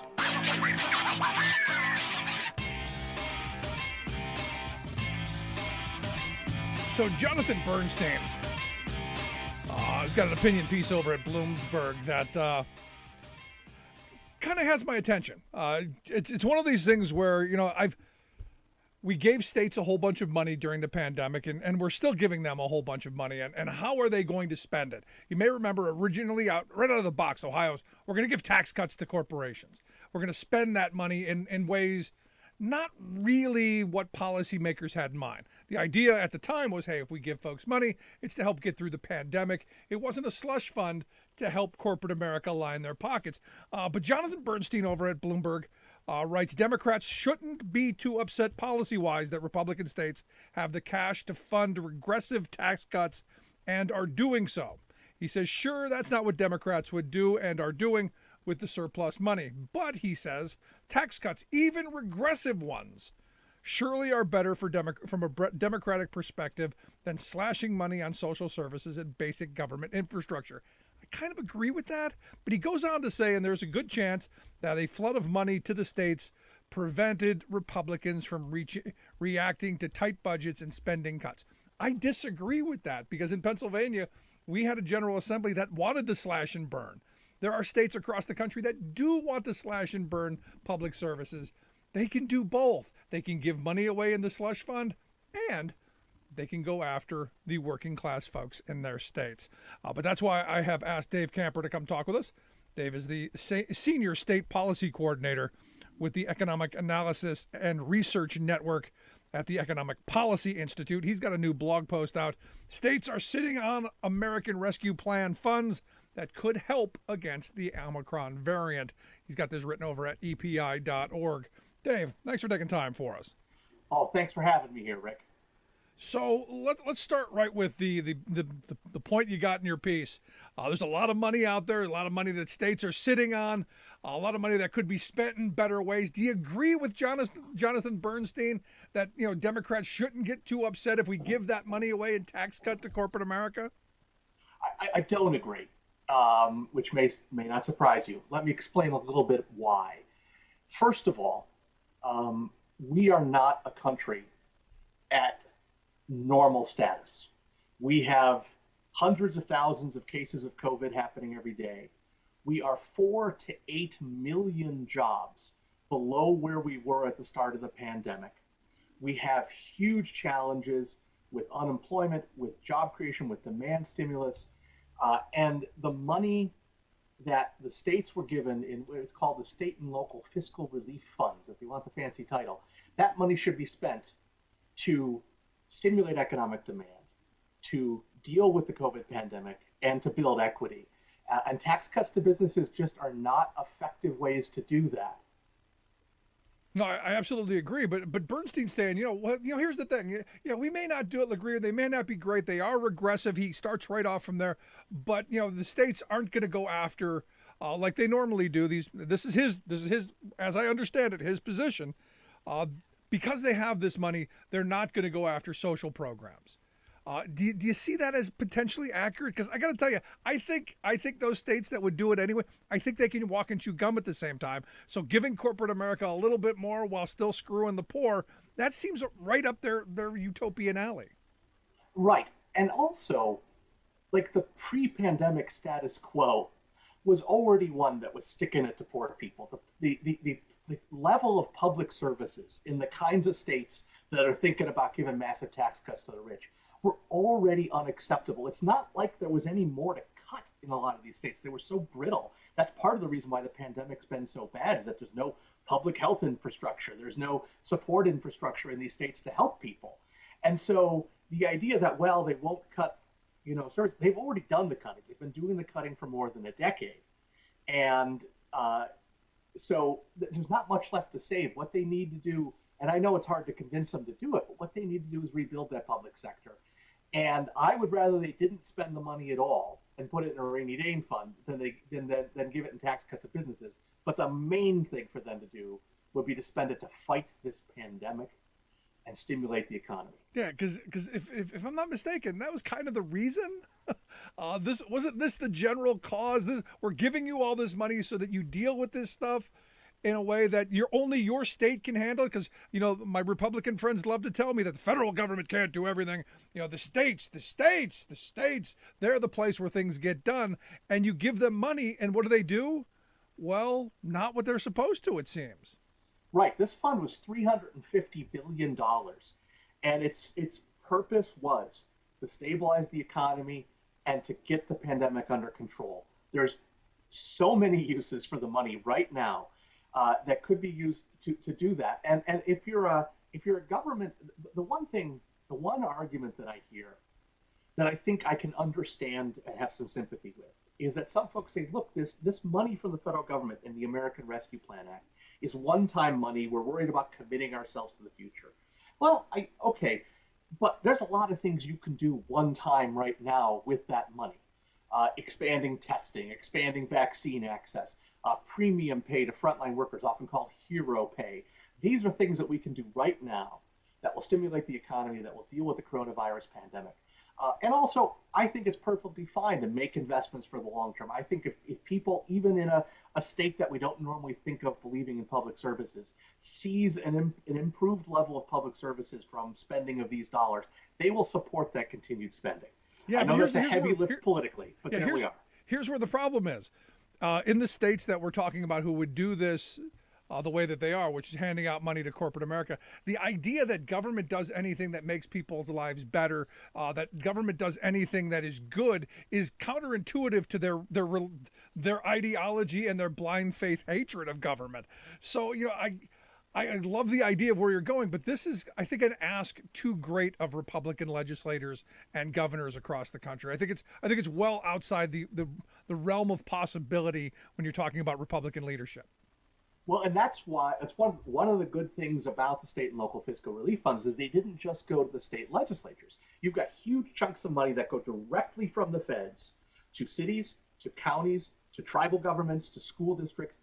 And because the money comes straight from the feds, those municipalities, those counties, they've got an opportunity to do really interesting things with that money, even if they live in a state that doesn't want to do it. And so maybe I'm just a cockeyed optimist, but I'd like to think that if some of those cities set a good example for using that money in a good way, it's going to have an impact even in those states. Yeah, maybe in counties that don't have a healthcare system, maybe a clinic or I don't know, maybe even a hospital. Because I know I have a lot of friends who are going, what we didn't do during this pandemic is expand our healthcare facilities. Everyone was worried about flattening the curve, and we still are. We're overworking our healthcare professionals. We're blowing out the hospital system, but we didn't really expand it. And we didn't expand the training that we needed. It didn't seem we ramped that stuff up. This could be spent on that, could it not? It absolutely could. And you're exactly right in your diagnosis here. We have an incredibly brittle public health system in this country. From just everything about it, even before the pandemic, was hanging on by a thread. And this pandemic has frankly broken the system all over the place. And that's what this big pot of money is for. And cities and counties could absolutely use that, especially in a state where the state government isn't putting those resources in. And one of the things, if you give me just a sec to mention this, the federal government came out with new rules at the beginning of the year for how this money can be spent. It's an expansion of their existing rules. One of the things they're allowing cities and counties to do is to spend more than they would have spent prior to the pandemic on public sector hiring. And this will allow a city or a county that wants to expand public health infrastructure in a state that isn't going to do it at the state level to do that with this money. It allows them to really aim big and to do big things for healthcare. That will be a real literal lifesaver for thousands of people. Are we seeing any of this stuff happening at this point? I mean, are there places where this is happening that are having these examples? And I guess the first question is, how much money are we talking about? Because a lot of people say, well, you're going to get one time injection of cash into the system, and then the taxpayers are going to have to pay for this forever after that. What kind of dollars are we talking about now? And what about the follow-up down the road? Sure. So there's two big pots of money we're thinking about. The first is $350 billion in state and local fiscal relief funds. About $200 billion of it has already been given out, and the other $150 is going to come in May and then through the summer to various states and counties for various reasons. And then there's a separate pot of $122 billion that went specifically to schools and to school districts. And so these funds can be spent over the next, I think, 3 years. I might be wrong about that, but I think I'm right. And they can be spent for basically any purpose related to economic recovery and public health and fighting the pandemic. It is true at some point that those dollars do end, but that's why we've got a Congress that's still hopefully working on something like a Build Back Better Act. And once again, we think that if states or counties or cities show this money being used in a good way, our hope is that the public will support continued funding of it. It's a big chunk of change, and it's coming at a time when states right now actually have a pretty good fiscal picture. Right. Most states are sitting on money like they kind of haven't in a long time. So use this money for investment and use the other budget surpluses you have to build these things out for the long term. And maybe we reclaim some of the commons. I mean, I think the reason our healthcare system is so badly broken is because we've privatized it and put it in the hands of profiteers. But that's just my thought. You're listening to The Rick Smith Show. We're here with Dave Kamper. Dave's the senior state policy coordinator at the Economic Analysis and Research Network at the Economic Policy Institute. It's a long title. You want to check out their website. Earn.us is one, and then EPI.org. I'm sure that that will link back to it. We'll get it out on social media. You can take a look at all of that stuff. Let me ask you this, though. We're talking about money that is already been allocated, and possibly some more, hopefully, down the line. What do you say to the people who go, but Dave, love your ideas. It's beautiful stuff. Thanks for it. But, hey, we're broke. As I mentioned in the last segment, the $30 trillion in the hole was announced today. We'd love to do all that hippie liberal stuff, Dave. Just can't do it. Sorry. Well, broadly speaking, you can't cut your way to solvency in this world. If you cut public services, if you cut the capacity of this country to weather crises, all you're going to do is create more crises like the one we have here. And that does not get us out of any kind of debt traps that you're worried about. And I'm not as concerned about it as some of your other folks might be. But the way forward is a strong economy that works for everybody, that has wage growth for all the workers, that has job security, that has strong labor standards, that is pursuing trade policies that are good for both American workers and workers around the world, and that is a healthy workplace. If we get all of those things, the balance sheet stuff will take care of itself. Not overnight, not magically, but those are the things that you have to prioritize. And the idea that you can somehow cut money first and then those other things will magically happen. Well, we've had 40 years to test that theory out, and it's failed miserably, not just here, but all around the world. Has it? Oh, no, I shouldn't say it hasn't failed miserably. It has worked exactly as it was intended to work. It has just failed miserably for people like you and me. I think we need to start talking in those terms more often. All of the neoliberal trade policies, all of the tax cut fetish stuff, all of the deregulation, all of that stuff works is exactly as it was meant to work. It's just that you and I didn't benefit from it. We did not. We did not. So let me ask you this, though, because, everyone's freaking out about it. The Chamber of Commerce is going on and on about, hey, we can't find employees. In fact, another 4.3 million people left jobs in December. They're claiming there's almost 11 million jobs left unopened. And everyone's blaming the extra unemployment insurance money, even though that's dried up a long time ago. But they're still saying it's all this. It's this spending. This spending has made the inflation. All this stuff. It's all bad. It's all bad, Dave. Yeah. So this is really frustrating because there's really solid information, like actual facts, that make pretty clear what's happening. First of all, we are, as I said earlier, we're depending on how you do the math, we're 4 to 8 million jobs below where we were before the pandemic started. So the idea that we are in an overheated labor market, the numbers don't bear that out. What has happened, and this should shock nobody, is that in a global pandemic, industries that depend upon the population being healthy have really struggled. So where are the job losses? Leisure and hospitality is the biggest one. Why? Because not a lot of people are going on trips when there's a risk of them getting sick. And so all those workers are out of work. And I'm exaggerating there, but there's a lot of them out of work. And what has happened then is that the public has taken the money that it used to spend on going on vacation and going to get more frequent haircuts. I don't know about you, I'm getting like 2 a year now. And they've been spending it on products, goods. And that means one sector of the economy is suddenly heating up and other sectors of the economy are sinking down. And so prices are going up in very particular sectors of the economy. But it's not all over the place. And wages, while there's been some wage growth, and I'm excited about that, I want workers to get paid more money, they are not the driver of these price increases. We have not had, and this is the old term, you and I are old enough to remember these terms, Rick, the wage price spiral of the 1970s. We haven't seen one since the 1970s. And the reason why is those neoliberal policies destroyed the power of workers to fight for higher wages. And so you do not have worker wages driving inflation anymore. The way to deal with inflation right now, the way to deal with labor market shortages or, choke points is to solve COVID. It really is. It really is. We get the economy back to normal by getting people's health back to normal. For every person who is sick with COVID, the data, you have 5 to 7 people who are out of the workforce because that person is sick. Other people are isolating. Someone's taking care of them. That business that person owns has to close for that week while that person is dealing with COVID.